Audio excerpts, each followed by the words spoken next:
Hey, what's going on YouTube? It's your man Soul here. Welcome back to the channel. You know what it is when you clicked it. Today I'm going to be showing you how you can solo the Tiger Boss in ZG and hopefully get your Tiger Mount if you're lucky. Before we start the video, please, if you like what you see here, please consider liking and subscribing to the channel. We recently just passed 500 subscribers and I could not be more grateful. I'm actually going to mention and speak more in depth about that in another video, but I do want to thank everyone who made that possible. You know, a couple months ago I could have not really pictured this channel being over 500 subs, so I'm really happy. Thank you again, guys. But without further ado, let's jump into the video. So before we get into the strat, you know, the actual glitch strat itself, I do want to go over my build and, you know, the gear that I have, so you guys can get a feel where if you have the same gear or you have similar, or if you have better gear, you can kind of gauge your own power level and what you need and what you don't need. So my blood spec is pretty traditional, save for a few talents that I kind of swapped out just to get a little bit extra DPS.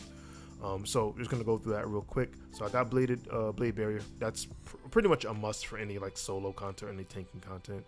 I got bladed armor. I forewent scent of blood, and instead I got two-handed weapon spec just for more DPS.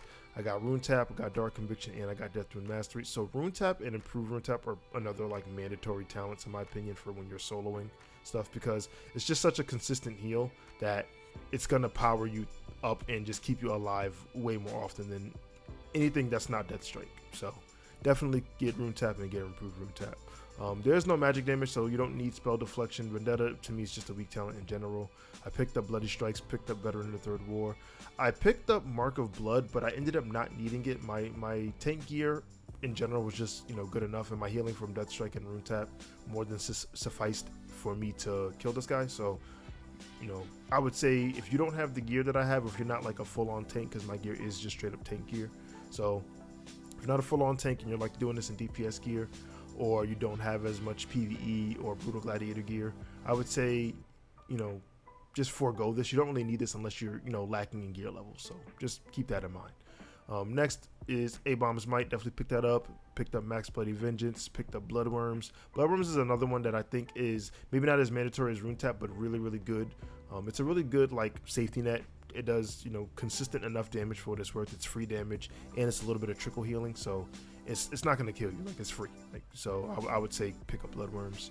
I picked up Improved Death Strike, Will of Necropolis, Heart Strike, and Vamp Blood. And that's really it. Like I said, it's basically a traditional blood set with just a few small like talent adjustments. And then the Frost Tree is, you know, pretty much, you know, max Improved Icy Touch, max Rune Power Mastery. I got 4 out of 5 Black Ice, and that's only to save a talent point to get Epidemic to increase my my dot duration. But yeah, that's really it. If you feel like you don't need this, if you feel like, you probably don't, like, because you're gonna be attacking the boss often enough, and it's just one target where you could probably forego Epidemic and just get the max Black Ice. But I was erring on the side of caution. I just put that 1 point at Epidemic. But yeah, I got Vicious Strikes and I got Virulence. Easy peasy, lemon squeezy. Now let's talk about the gear.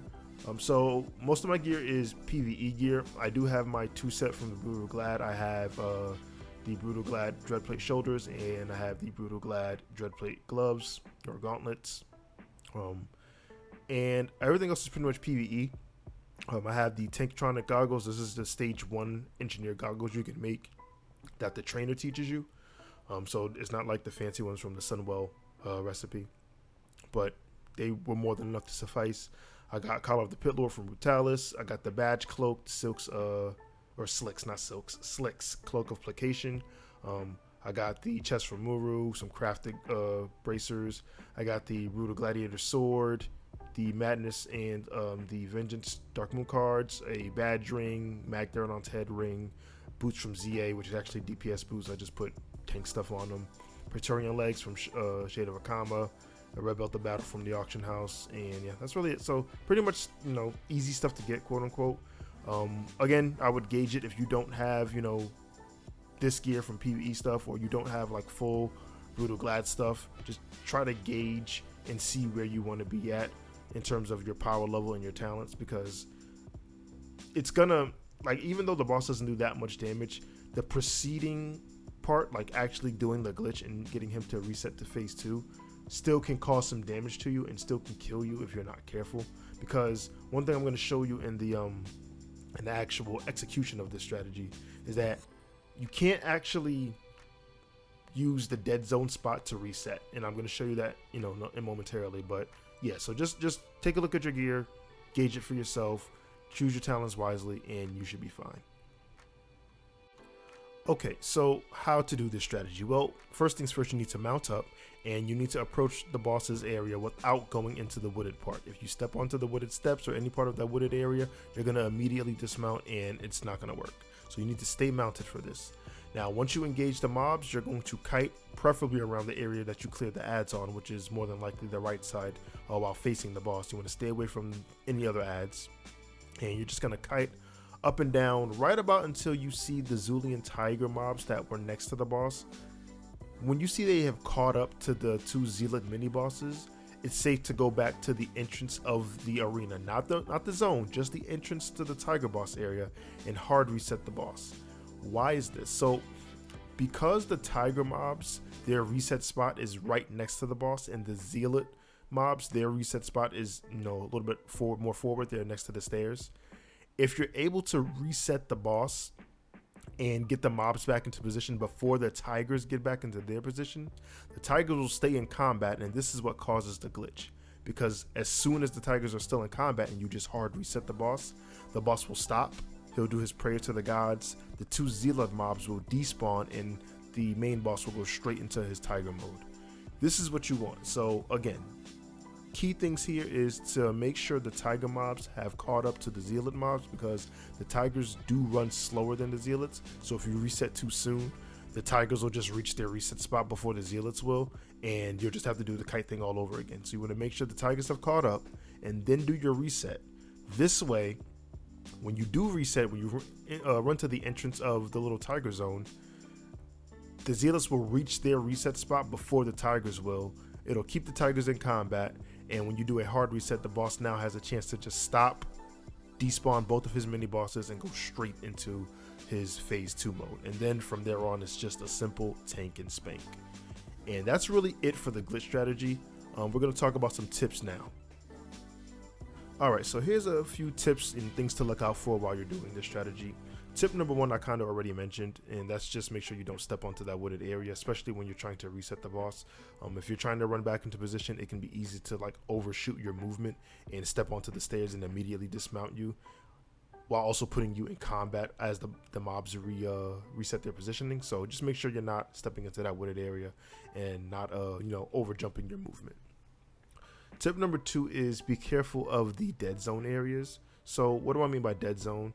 So in some of the other videos that you might see, like if you Google or YouTube ZG Tiger Farm Solo, is that players use the big stump, the big tree stump, and the top edging of the arena. They use that little space in there to kind of put themselves in a spot where the mobs won't run behind there, the boss won't run behind there, and effectively you just can't get hit. Like you can't get meleeed, you can't get really touched by the mobs, and after some time, the boss, the mobs, they'll both reset and you'll be fine. Now what it seems like is when you run behind there, instead of the mobs stopping and just waiting for you to either come out or just resetting, you'll just immediately snap back to the boss. And this is kind of a Wrath of the Lich King thing, like mob snapping. But what this means is that you can't really use that area, and this kind of caught me off guard, because while I used to do this on my paladin or my druid, I would use that area just in case things went awry, or I accidentally fat fingered an ability or something like that, or I got dismounted. I would run behind there in between that stump and that top edge area, and I would wait for the boss to reset. But since the boss is now snapping you to him, you can't really use that area. So if you get dismounted, or you fat finger a button and you dismount yourself, unless you're a night elf and you can shadow mode, you're pretty much gonna die. Or you can just go straight into trying to fight the boss straight up, which is an entirely different strategy. So I would be wary of running in between that large stump and that top edge area, because it will snap you back to the boss. There are some other little areas that will snap you as well, like if you jump on top of the cages, it'll snap you back. If you try to jump on that ledge, anywhere that a mob can't directly run to you or have a pathing that runs to you, they'll just snap you back to them. So be careful of mob snapping. The last tip I'll give is try to keep your kiting path as consistent and as linear as you can. You want to make sure you're giving the tigers ample time to catch up to the zealots, so this way when you reset, they're either slightly behind or greatly behind the zealots. You just want to make sure the zealots are always in front. You want to make sure that they get to their reset spot first. And a trick that I used to do was I would loop around the stump, then I would go into the little ramp area leading up to the boss arena, and I would just run back and forth. This way, this gave the tigers time to catch up to the zealots, and then I would run out, reset the boss, and run back in. Now, this can be sketchy because you can get dismounted pretty easily this way. Like if the mobs are hitting you in the back, or the boss gets a lucky mortar strike on you, he can dismount you. So this can be problematic, but that's something that I would do. As long as you're fast enough and you're just like always running and making sure your path is linear, you can pretty much use this to help the tigers catch up, and then you can reset the boss, and then you can go straight into trying to hard reset him into phase 2. One thing I didn't record, and I guess I should mention here, is how I killed the first group of mobs, the first axe throwers, before you engage the boss. And the reason why I didn't record is because it's not as difficult as what it was, prior to the pre-patch dropping. Like before on my paladin, and if you watch other videos like Subtles, he'll tell you that you need full avoidance cap before you hit Holy Shield, and that part was true. You did need the full 102 avoidance cap before you hit Holy Shield, because this way it'll stop you from getting stunned from Axe Flurry. But when I was on a Death Knight, it really didn't seem like too much of a problem.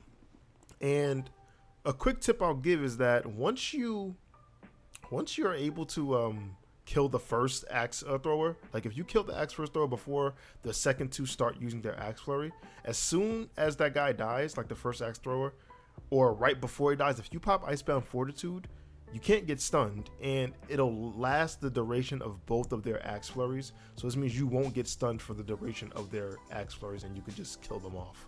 So it really wasn't that big of a deal. Even when I was like hard resetting, just for testing purposes, I wasn't dying to all three of them, hitting me with that stun. So again, I am in full tank gear. Like, I went over my build. I am in full tank gear, so obviously that has something to do with it. And if you're using DPS gear, I probably wouldn't recommend that. I would definitely try to nuke one as quickly as I can, hit Icebound Fortitude, nuke, both of them ideally before Icebound runs out. But if you can kill at least another one during the duration of Icebound, then one of them using Axe Flurry on you shouldn't be a problem, to be honest. So I know I don't have a recording of that, but I did want to mention it. Like, the axe throwers aren't as big as a deal as what they were prior to the pre-patch dropping. They were a big deal before because they did consistently stun you and they would kill you, but for whatever reason, they aren't that big a deal right now.